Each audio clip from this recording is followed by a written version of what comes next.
I'm your host, Micah Versman, and you are listening to the Producer Podcast. Today we are joined by Nathaniel Schexnayder as we do a deep dive on the recently released superhero short film, NightGuard. So let's jump in and get started.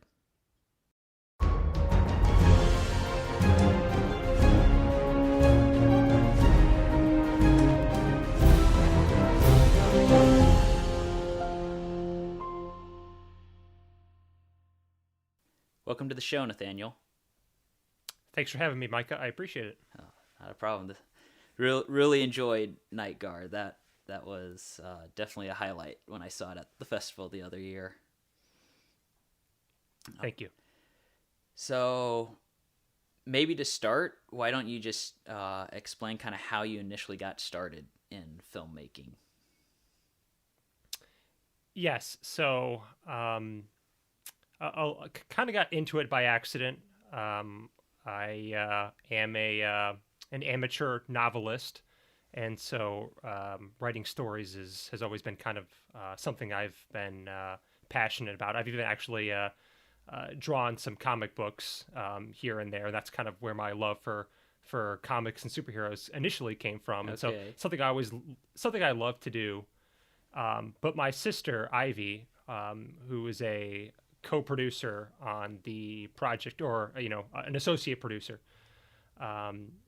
she loves doing filmmaking, especially with her business, which is kind of on the commercial equine side of things.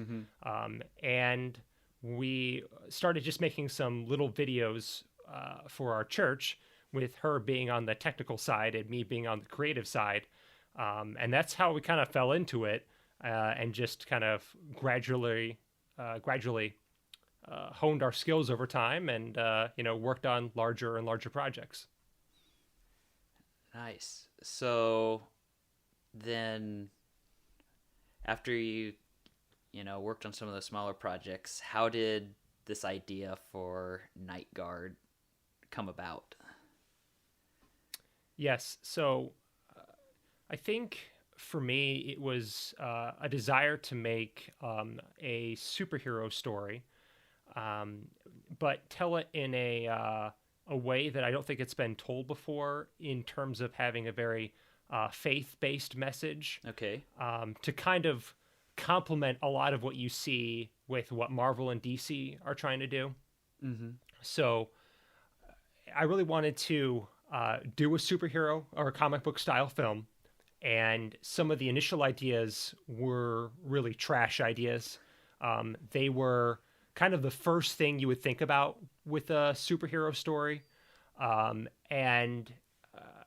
always found that my first ideas are usually the least original ideas, because they're just the most, they've been saturated the most by everything you've seen. And everything you've seen is typically everything everyone else has seen. So, kind of going beyond that surface level to, is there a more original idea out there that we could kind of explore? And so that's kind of how the idea started for the film. Is one, we wanted to make a superhero film, and two, we wanted to do something in kind of the faith-based arena, which was not something we were really seeing in the Christian movie genre. So that's kind of how we started with those two things. Okay. And how did you, because you talked about how some of your first ideas were very much like influenced and saturated by what you'd seen. So how did you kind of work away from those two more of the original ideas? Yes. So good question. I think, honestly, it's a little bit hard to explain, since it's been a while since I wrote this story. It's been a number of years since I first started writing, and some of how the key plot points came to my mind are just kind of lost on me, kind of that inspiration type thing. And some of it is just working it out beat by beat, and doing the work to figure out what works and what doesn't work, which is where the real labor in writing comes along. And of course, anything since I was going to be the producer on the project, anything that I wrote would have to be feasibly produced on a very small budget. So those are definitely some things that kind of influenced how the story goes. So we couldn't have any major blue sky beams or any giant CGI fights. So how can we tell a superhero story with the means that we have, while also conveying the message that we want, within our means and in a responsible way. Okay, yeah, no, and I think you did a very good job of telling the story within your means, because I've been in those positions too, where you have the grand idea and just isn't possible with what you have available. I think one approach that we took, from it's a story, but it's also a production side of it, where Okay. some of my other films that I've worked on have been very dialogue heavy, because who doesn't like dialogue? It's a writer's dream to do lots and lots of dialogue. But for me, it was a little bit harder on this project, because we made a conscious choice to say, how can we tell this film as visually as possible? So there's the one scene where these two characters are in a house having a dialogue, and that's where the majority of the dialogue comes from in the movie. And everything else, we try to come through it as kind of the controlling idea of, all right, let's just do things as visually as possible, so the audience can just be immersed with what they see rather than what they're being told. Right. Yeah. Yeah. I mean, you did a good job. It never, when I watched it, that never I never noticed that before. So then, since you were kind of the main producer on the project, was that a role you were wanting to fill, or was it that kind of more just, we needed a producer? Okay, I'll do that position. Yes, it's very much the latter, where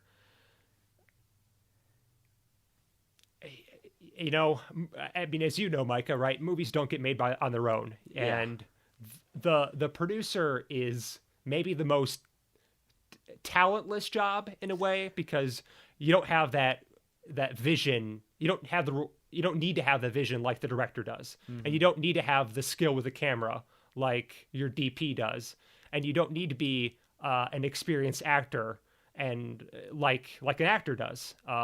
But being a producer means that's the thing that's going to tie your whole project together. Yeah. And it really is about putting in the work, and that's not something I love doing, but I mean, that's why we're talking today, because it's really one of the most vital things in a film production, is getting everybody together and making sure you're setting your whole team up and managing those little details that are going to mean success or failure for your project. Definitely. So then, So, oh, go ahead. no, I was going to say, it's, for me, it was something I'm always reluctant to do, because I know how much work is going to go into it. But I think it is definitely possibly the most rewarding part of it, because you're involved in so many different departments, and you're involved with pretty much everybody in the film process. Yes. And it gives you the unique opportunity to serve people and to problem solve, and to just work with people in ways that if you were working within a different department, you may never see the behind the scenes effort of what a different department's dealing with, or their victories or their successes. So when you're producing, you're not isolated at all from the action, and you just get to experience everything, the challenges, but also, like I said, the successes, which is incredibly rewarding personally, when everything comes together. Yeah, no, I definitely agree with that. When I've been producing, I've really enjoyed how I can go check in and talk to any department and kind of see what's going on. Whereas, usually it's like, nope, kind of don't cross departments, you got to stay focused, on camera or lighting, whatever you might be doing. So, were there any aspects of the pre-production process that you found were either different or unique to doing a superhero film as opposed to when you're doing something for your church or like a normal everyday kind of drama piece? Yes, so there's definitely a bunch of different aspects that I had never run into, and in producing this movie, it was so much more ambitious than anything we had done before. So every mistake that is possible to make, I think I probably made it during the development of the movie. And part of that is, I was really working alongside my director, John Petrie, and he was doing actually a lot of the associate producing as well. Okay. He really wanted to put in the work to make sure that the movie looked good. And so having to normally with the other projects that I produced, it's my word is law. And if I'm also directing the project, then, there's just a very clear communication between the producer and the director if they're the same person. But if they're different people, then you really have to just increase the level of communication. And you can't act like the other person knows what you're thinking. So there's definitely a communication aspect when you take on a larger project where you need to communicate better, or yeah, I mean, and that's something that I learned a lot, where I communicated so much better, not at the start but at the end of it. You learn just ways to communicate with people who are not on the same page as you, who may think you're on the same page as you. And that's what I found. I thought everybody knew what I wanted, but clearly I was not communicating as well as I could. So that was one thing that we learned pretty quickly as we were moving through this project, that it was going to take a lot of logistics and to make this happen. So with the superhero genre, one of the big things was the superhero suit. Just how do you go about designing it? I had no idea. And our Jonick, the director, certainly had some good ideas, and we had Claire. She worked on the costume. She had some interesting ideas. But having ideas, and even good ideas, is not the same as actually creating a suit from scratch, which is what we did. So, it's okay. So how do we get something? And so you're looking at eBay, you're looking at thrift stores, you're trying to get something that is going to be basically the face of your movie. And that had its own challenges. And also, since there was a bit of stunt work and there's different people who are doing the stunt work, you're making replicas of the outfits and making sure that you have different sizes of the outfits. And what happens when you have one size of a pair of pants, but you can't get that same pair of pants in a different size, or the jacket. And so those are just things that when you're trying to, when you're on a budget and you're trying to cut costs everywhere you can, and you don't want to buy 10 of something, how can you creatively and on a budget, make your superhero outfit, which everyone's going to see front and center, and make that look compelling. So there were just a lot of things, even down to getting your police uniforms and making them look authentic, and getting the gear assembled for that. With some of the smaller films I've made, it's sort of been like, okay, here's your wardrobe. It's jeans and a button down, and you're all set. But since this isn't really a parody superhero film, it's supposed to be set in the quote unquote real world. It's all of these things have to be so much more lifelike and real-like, so that when you're watching the movie, you're not being taken out of the experience by going, well, it looks like they got that cop uniform from Party City or something like that. Right. So those are just some elements where, I'm sure you'll find in many different action productions, but, for us was definitely new, because we had never even tried anything to this scope. So one of the advantages is the movie doesn't have a lot of special effects. Okay. But that's something you also have to think about is, anytime you have a VFX shot, that's not trying to cover for something. Um, how all of a sudden you have to consider that as well when you're shooting, and in pre-production is like, how are we going to do these stunts? How are we going to do this, VFX shots in post? How do we plan that out? Mm-hmm. So yeah, definitely a lot different than a normal comedy bit where you can expect everybody to show up in the their clothes, and those details don't matter as much. Yeah, for sure. So you mentioned how Jonick directed it. So was that, since you wrote the film and then you were producing it, was that a challenge at all to find a director that you felt was gonna do justice to the story you had written?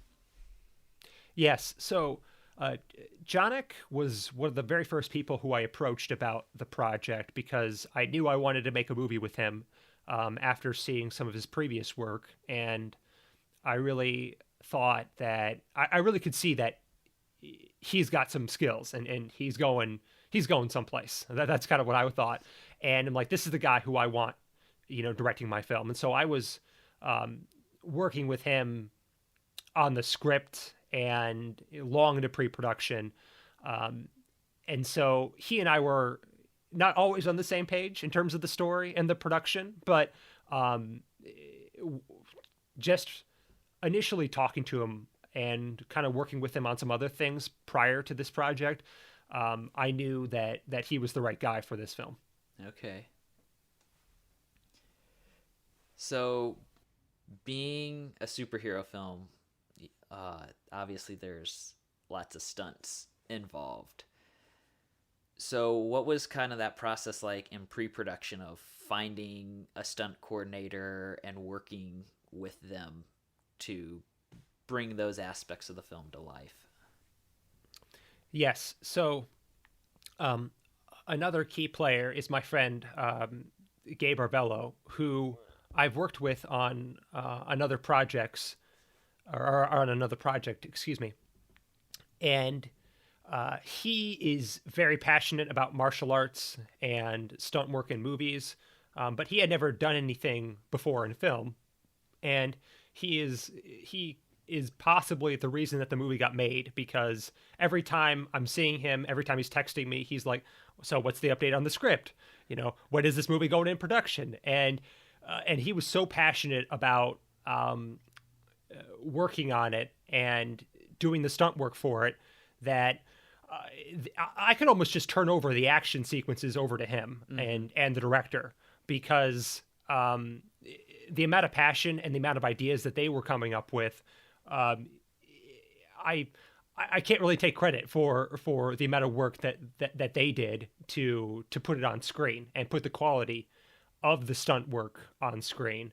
And on the producer side, it's more of like, okay, so what do you need? Do you have the safety equipment to do it? Do we need, how do we make the time so that the actors can train together? How do we bring our lead actor up with our stunt coordinator so they can go through these fights?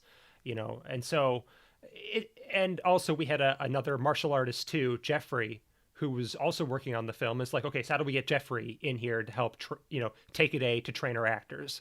So from the production side, it's let's how can I help the stunt coordinator do the best he can, and kind of get out of the way of his creative process, but give him the tools that he needs to succeed.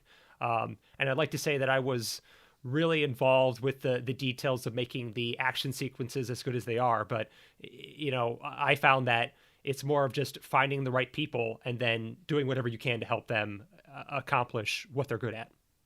Yeah, no, that's so true of the producer role. It kind of goes back to, they're not always the most talented person on set. They just know how to bring on the most talented people.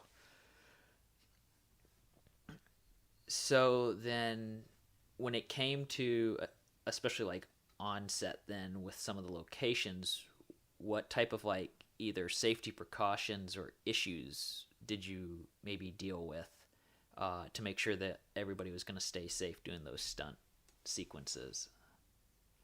Yes. So one of the things that we prioritized was, how can we have this image of our mind as filmmakers that when we see something awesome, whether it's a location or a prop or something, it's, oh, what's the coolest thing we can do with that prop or this location? Can we dangle somebody over a railing or something like that? And we certainly had the locations where we really could do some wild stuff, but at the same time, we're a very small production. We can't afford to have people get injured. So it was like, you know what, we're gonna have to back off on, going, being near a railing or something like that.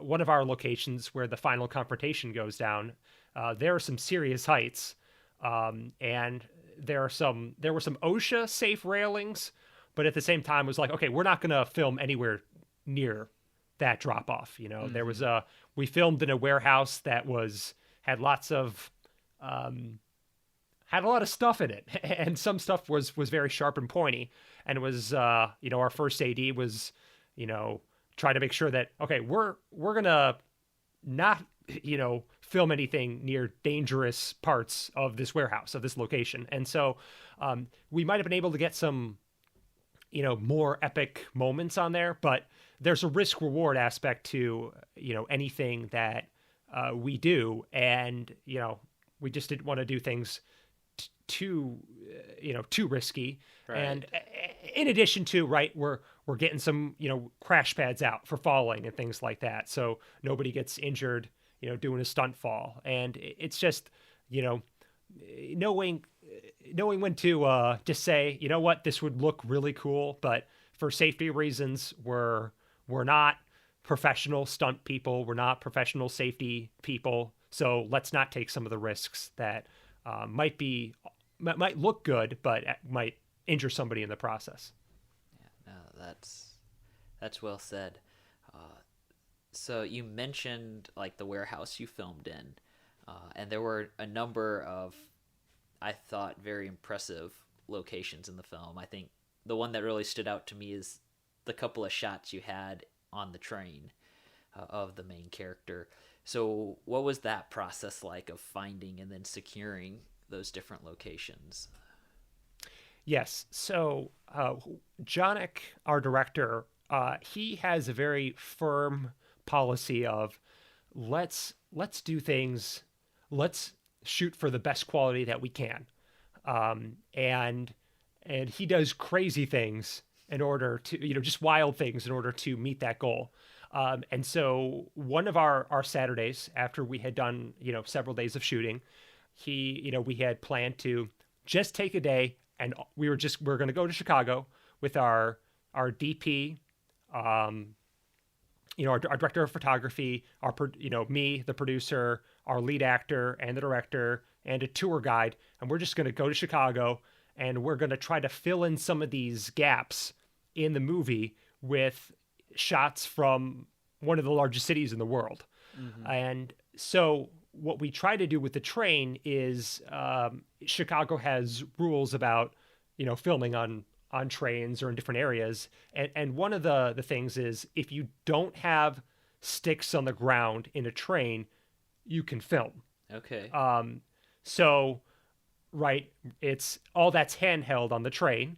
And we tried to, shepherd off an area where there was no bystanders, throw our actor up and try to, film going around the city on the elevated train, the actor just kind of hanging on, and pick some shots that didn't look especially like Chicago. So no one goes, hey, that's not Lakeland City, that's Chicago.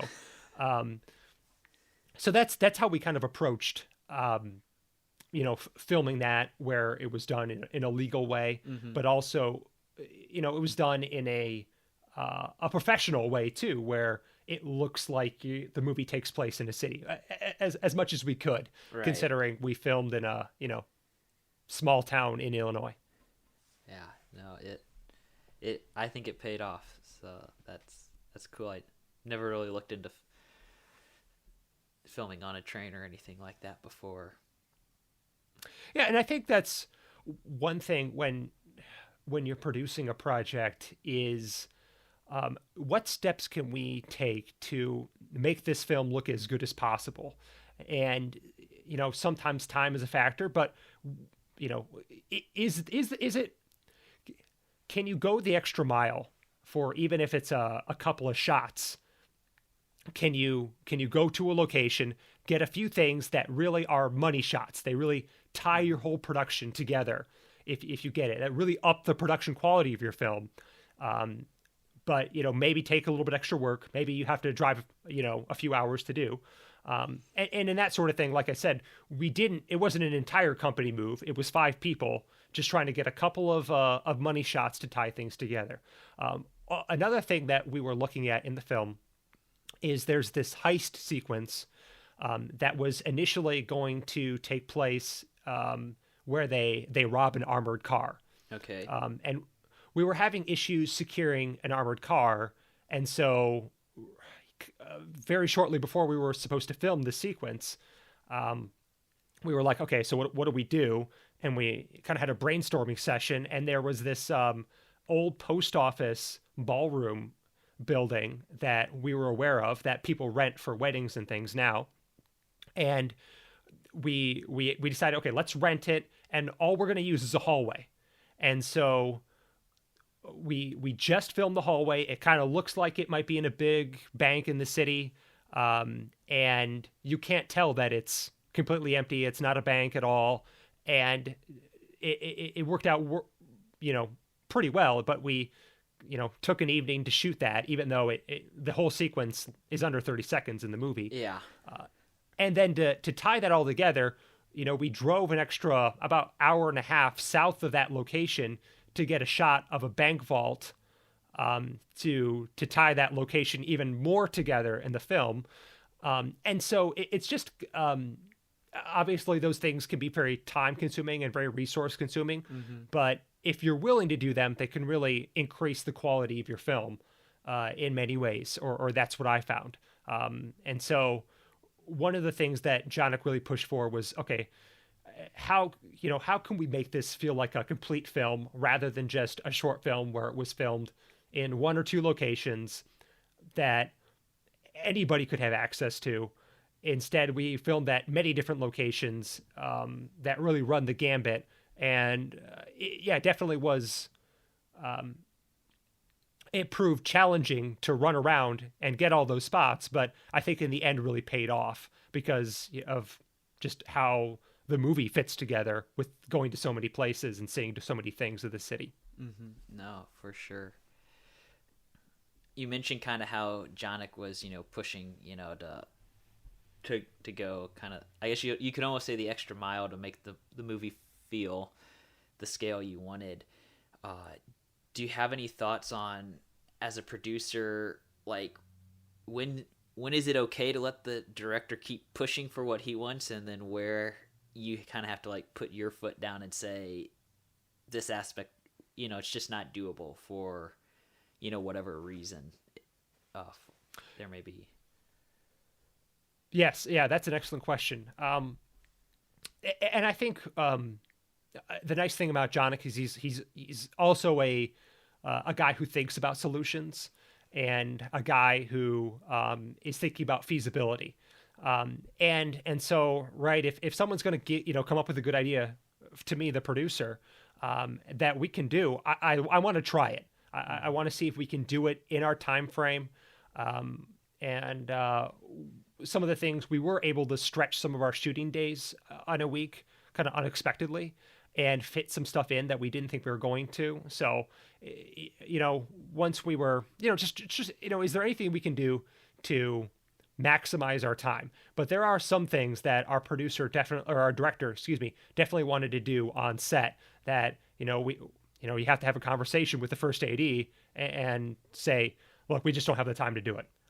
And some things were cut because, and some, you wanted to do, 60 shots in this location, and sorry, we can only do 40 shots.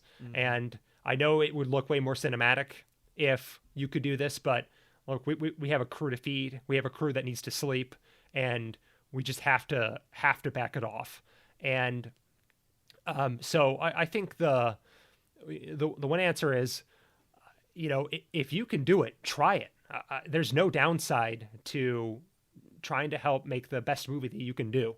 And I think sometimes we sell ourselves short, and we think that, oh, that's too hard, or that's going to take so much time and energy and work, that we just kind of automatically write it off.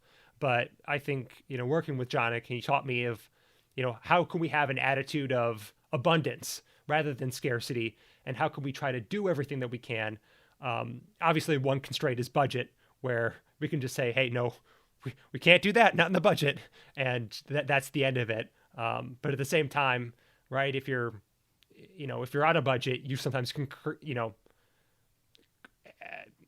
there can be creative solutions within a budget to meet things, and that's kind of where, as a producer, you're trying to balance all those things, your time, your budget, and the quality of the film, and making sure that you can get the most bang for your buck in all three areas.